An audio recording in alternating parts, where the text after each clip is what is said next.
Mi padre permitió que mis hermanas reclamaran fraudulentamente miles en beneficios de cuidado mientras yo sacrifiqué todo para mantenerlo vivo durante 10 años de insuficiencia renal y diálisis. Cuando encontré cartas que probaban que les pagaban por una atención que nunca brindaron, él dijo que solo intentaba ayudarlas. Tengo 27 años y necesito saber si estoy equivocado por querer alejarme del cuidado de mi padre. Esta situación viene acumulándose desde hace 10 años y creo que finalmente llegué a mi punto de quiebre. Mis padres se divorciaron cuando yo tenía 17 años. No fue una separación limpia. Hubo muchas peleas por dinero y bienes. Mi madre se quedó con la casa donde crecimos y mi padre se mudó a una propiedad de alquiler pequeña al otro lado de la ciudad. Mis dos hermanas, Riley, 24F, y Elena, 19F, eligieron quedarse con mi madre. Yo me quedé con mi padre. En ese momento, la gente me decía que estaba tomando la decisión equivocada porque mi madre tenía la mejor casa y más dinero, pero mi padre necesitaba a alguien. Ya mostraba señales de que algo andaba mal con su salud. 6 meses después de que se finalizó el divorcio, mi padre colapsó en el trabajo. Descubrieron que sus riñones estaban fallando. El médico dijo que probablemente era genético y que el estrés del divorcio lo había empeorado. Empezó con diálisis 3 veces por semana. Cada sesión duraba 4 horas. Llegaba a casa y dormía el resto del día. Ya no podía trabajar a tiempo completo. Pasamos de vivir cómodamente a apenas poder pagar el alquiler. Yo todavía estaba en la escuela cuando esto comenzó. Tuve que abandonar mis planes universitarios porque alguien necesitaba llevar a mi padre a sus citas y asegurarse de que comiera bien y tomara sus medicamentos. El horario de diálisis era brutal. Lunes, miércoles y viernes, todas las semanas. Saqué mi licencia de conducir en cuanto cumplí 18 años para poder llevarlo. Mis hermanas visitaban quizás una vez cada 2 meses. Se quedaban 1 hora, a veces menos. Mi madre nunca fue. Cuando tenía 19 años, mi padre fue aprobado para la lista de trasplante de riñón. El médico dijo que podría tardar años en encontrar un donante compatible, pero había esperanza.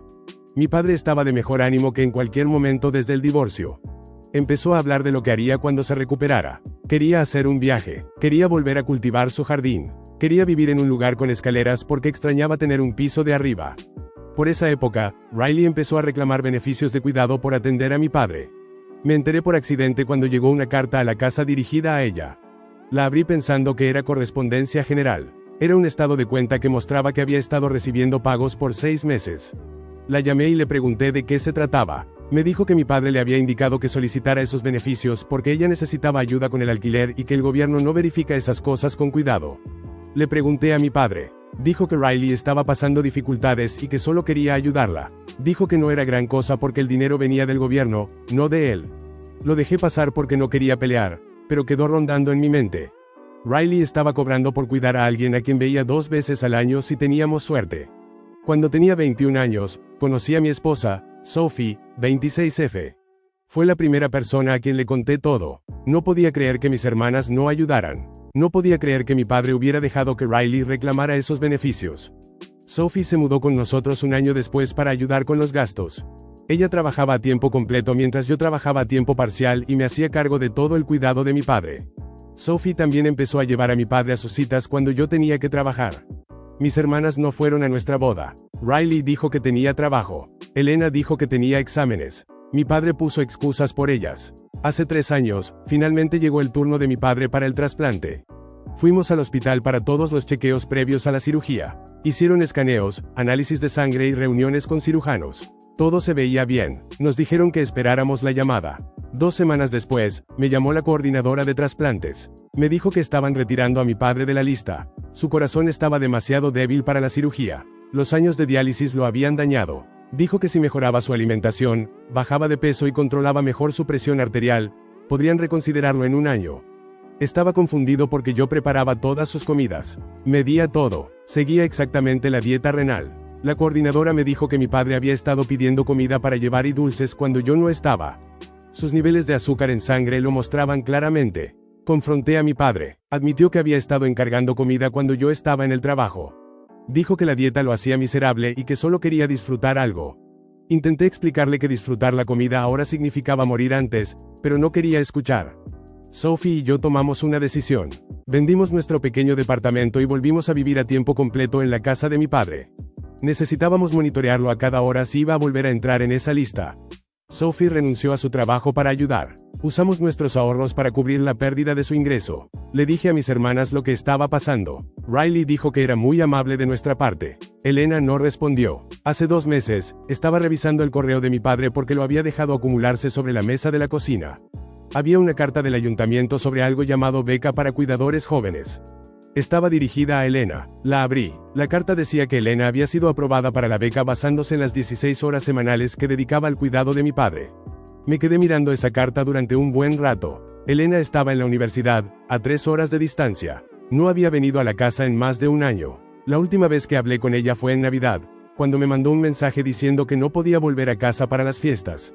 La llamé. No contestó. Llamé de nuevo. Colgó. Le mandé un mensaje preguntándole sobre la beca. Me dijo que mi padre le había dicho que solicitara y que no era asunto mío.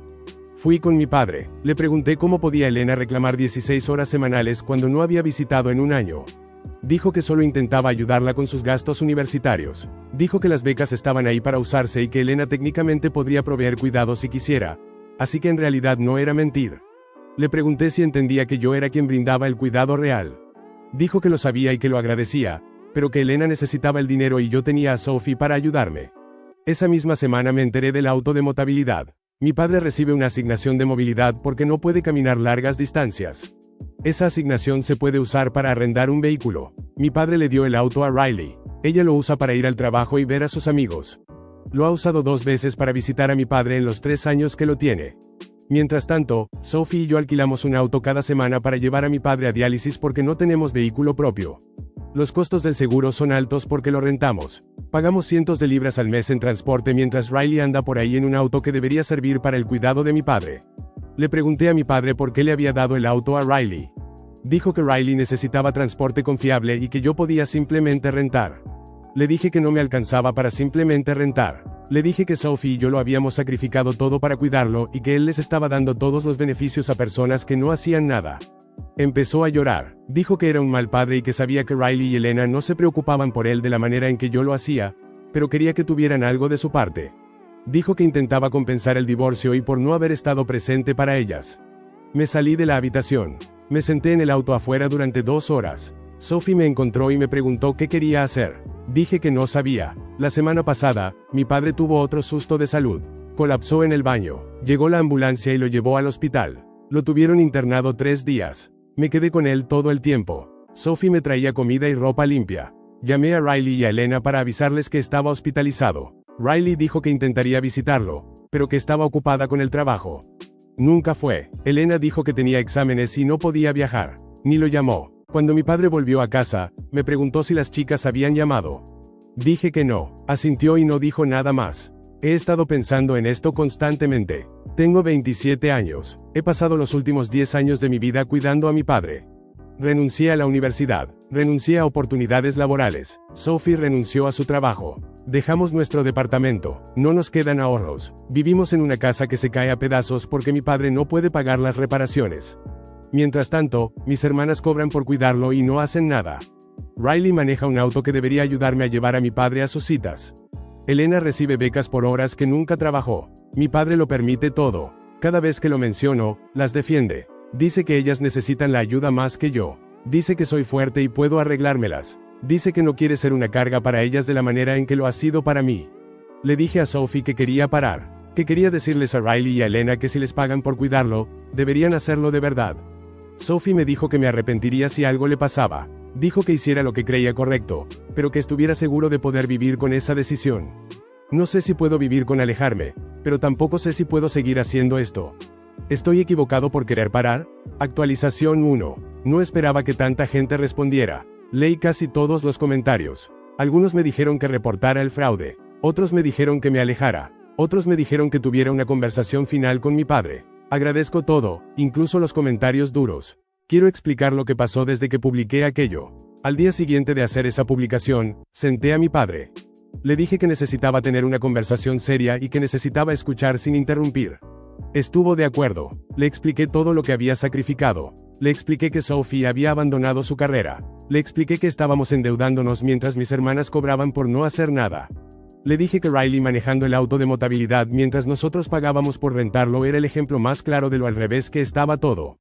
Lloró. Dijo que entendía. Dijo que hablaría con Riley y Elena sobre devolver los beneficios. Dijo que le pediría a Riley que devolviera el auto. Sentí un pequeño alivio. Pensé que quizás esto realmente iba a cambiar.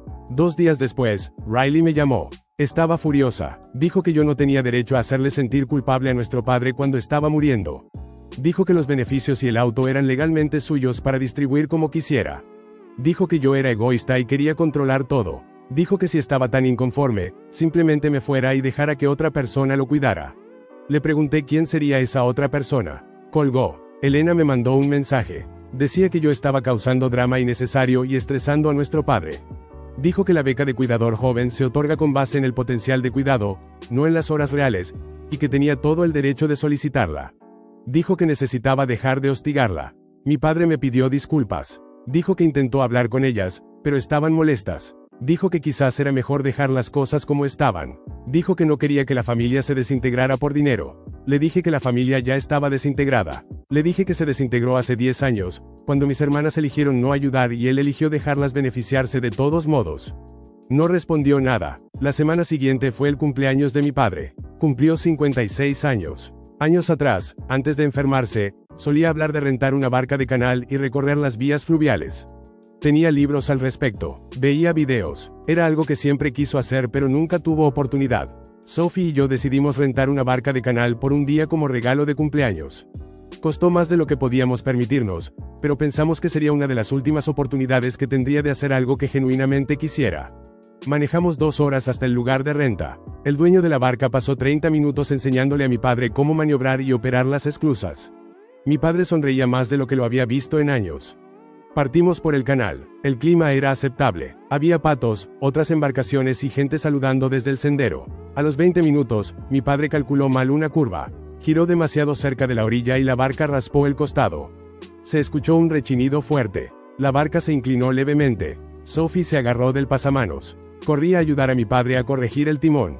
Logramos llevar la barca de regreso al centro del canal, pero mi padre estaba temblando.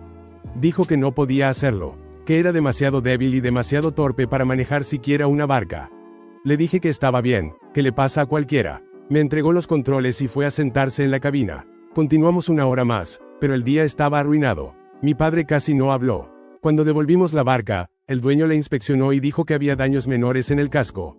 Nos cobró 200 libras extra. Volvimos a casa en silencio. Al llegar, revisé mi teléfono. No había mensajes de Riley ni de Elena, ni saludos de cumpleaños, nada. Revisé el teléfono de mi padre mientras estaba en el baño. Tampoco nada. Le pregunté si las chicas habían llamado. Dijo que no. Le pregunté si eso le molestaba. Dijo que estaban ocupadas. No insistí. Esa noche, mi padre tuvo dificultades para respirar. Sus niveles de oxígeno bajaron. Llamé a la ambulancia. Lo llevaron al hospital. El médico dijo que su corazón se estaba debilitando más. Dijeron que el trasplante ya no era opción aunque mejorara. Dijeron que estábamos viendo cuidados paliativos. Me senté en la habitación del hospital y escuché a la médica explicar qué significaban los cuidados paliativos.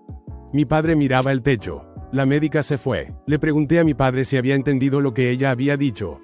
Dijo que sí. Le pregunté si quería que llamara a Riley y a Elena. Dijo que no. Dijo que no tenía sentido preocuparlas. Las llamé de todos modos. Le dije a Riley que el médico dijo que mi padre no se iba a recuperar. Dijo que lo visitaría cuando tuviera días libres en el trabajo. Le dije lo mismo a Elena. Dijo que intentaría volver antes de que terminara el semestre. Ninguna fue. Mi padre estuvo hospitalizado 5 días. Lo estabilizaron lo suficiente para mandarlo a casa con oxígeno y un nuevo conjunto de medicamentos. La enfermera de cuidados paliativos fue a la casa y nos explicó lo que necesitábamos hacer. Dijo que podían ser semanas o podían ser meses. Dijo que lo hiciéramos sentir cómodo. Sophie y yo acondicionamos la sala para que pudiera dormir en la planta baja. Movimos su cama y sus cosas. Compramos un monitor para escucharlo de noche. Nos turnamos para acompañarlo durante el día.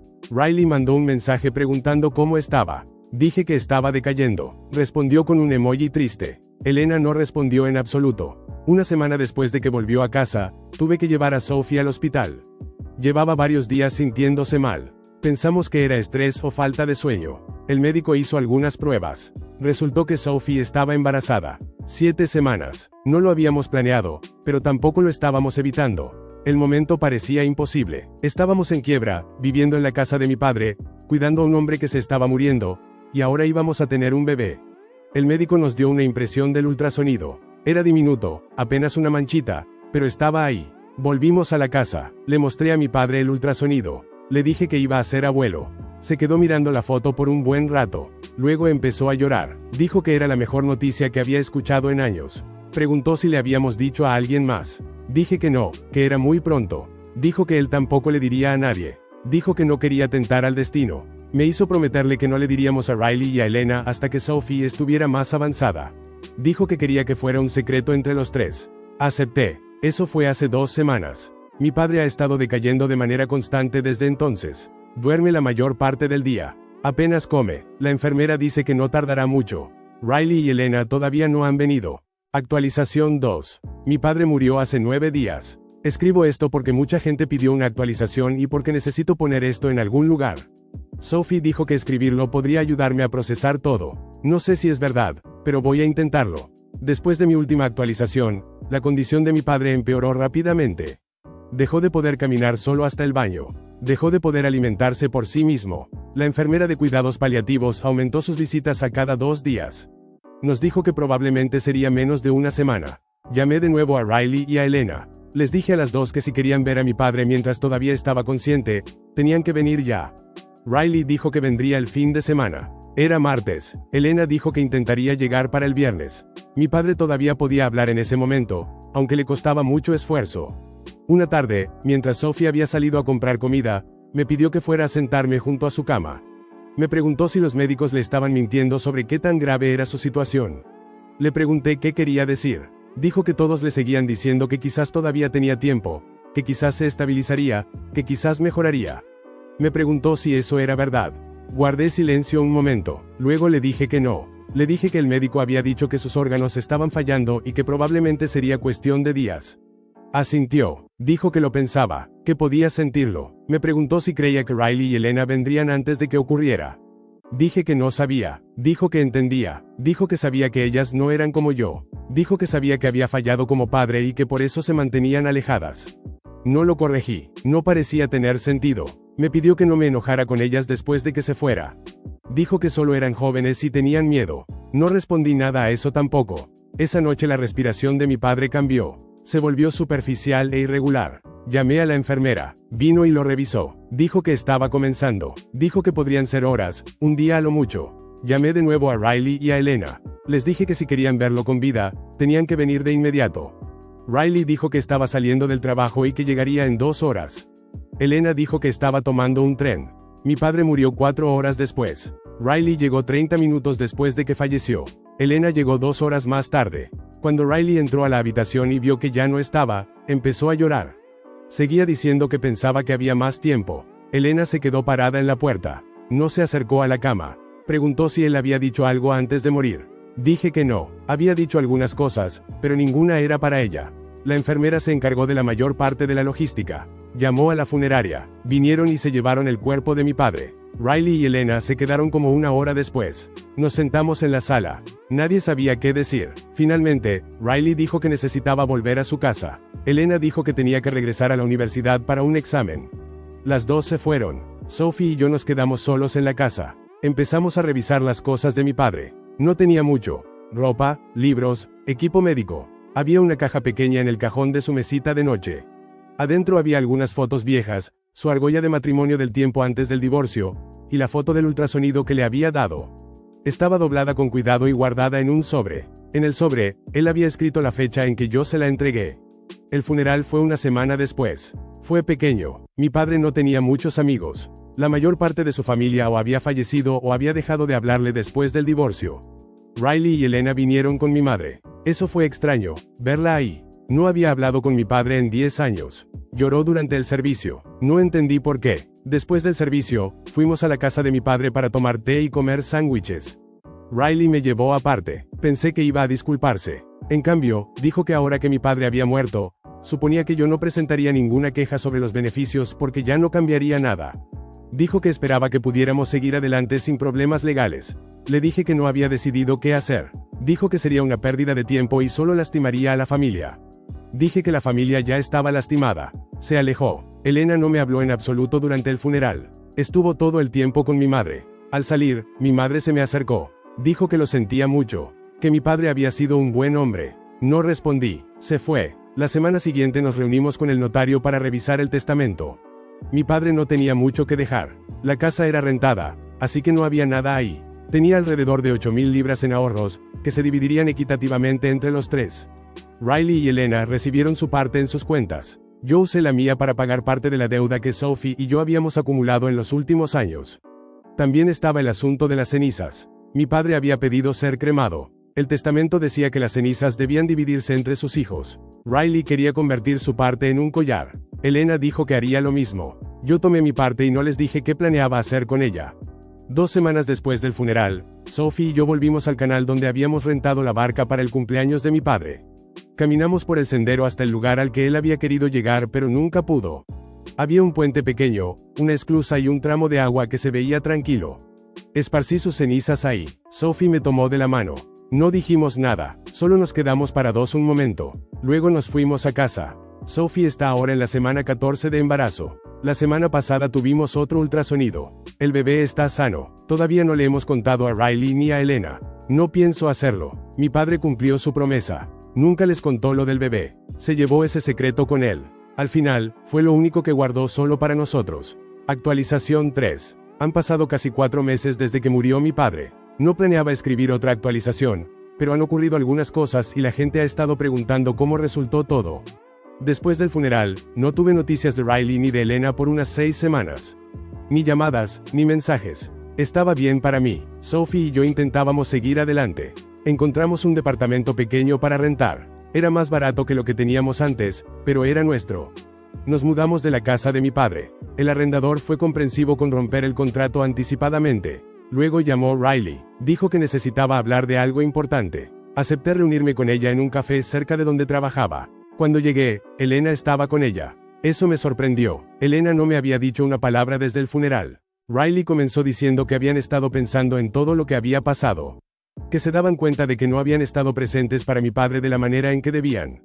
Que se sentían culpables. Esperé a que continuara. Dijo que querían arreglar las cosas entre nosotros. Que la familia era importante y no debíamos dejar que la muerte de mi padre nos separara.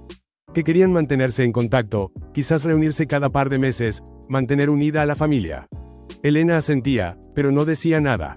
Le pregunté a Riley qué quería decir con arreglar las cosas. Dijo que no era sobre eso. Dijo que intentaba tender un puente y yo lo estaba haciendo difícil.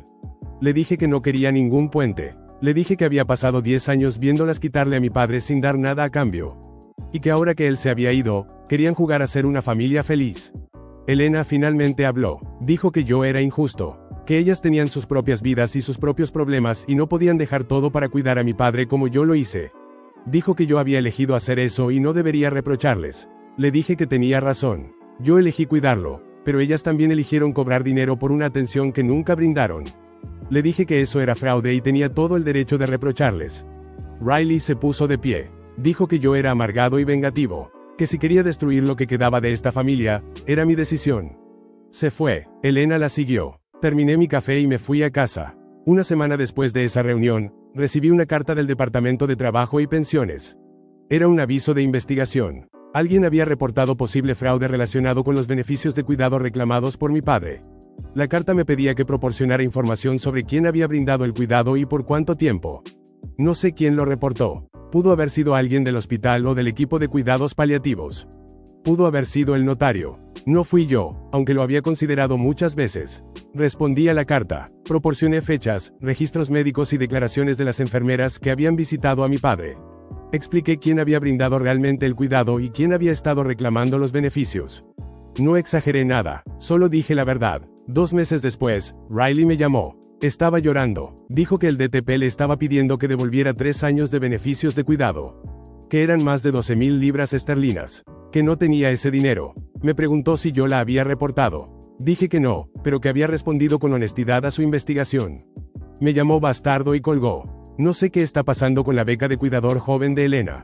No ha estado en contacto y yo tampoco he preguntado. Sophie está ahora en la semana 26 de embarazo. El mes pasado nos enteramos de que esperamos un niño. Hemos comenzado a comprar cosas para el bebé. Una cuna, algo de ropa, una carriola. Seguimos sin mucho dinero, pero nos las arreglamos. Sophie volvió a trabajar a tiempo parcial. Yo conseguí un mejor trabajo con más horas. Poco a poco estamos pagando las deudas que acumulamos durante los últimos años de vida de mi padre. No le hemos contado a Riley ni a Elena del embarazo. No saben que tendrán un sobrino. No pienso decírselos. Si eventualmente se enteran, está bien, pero yo no seré quien lo comparta. La semana pasada volvimos al canal una vez más. Sophie quería ver el lugar donde esparcí las cenizas de mi padre. Caminamos por el sendero. Era un día bonito. Pasaban embarcaciones y había gente paseando a sus perros. Nos detuvimos en el puente un momento. Sophie dijo que ojalá mi padre hubiera podido conocer a su nieto. Dije que lo conoció a su manera. Vio el ultrasonido. Lo supo. Hemos elegido un nombre para el bebé. Lo nombramos en honor a mi padre. Sophie lo sugirió. Dijo que mi padre merecía ser recordado por alguien que genuinamente se preocupara por él. No me arrepiento de los últimos 10 años. No me arrepiento de haber cuidado a mi padre. No me arrepiento de los sacrificios que Sophie y yo hicimos. Pero tampoco perdono a Riley y a Elena. No perdono a mi padre por haberlas permitido. No creo que alguna vez pueda perdonarlos. Algunas personas han preguntado si creo que mis hermanas eventualmente pedirán disculpas o intentarán enmendar las cosas. No lo creo. Creo que piensan que no hicieron nada malo. Creo que siempre me verán como el difícil, el que causó problemas, el que no pudo simplemente dejarlo ir. Está bien, que piensen lo que quieran. Tengo a mi esposa, tendré a mi hijo, tengo el recuerdo de las últimas semanas de mi padre, cuando finalmente entendió lo que importaba. Con eso es suficiente.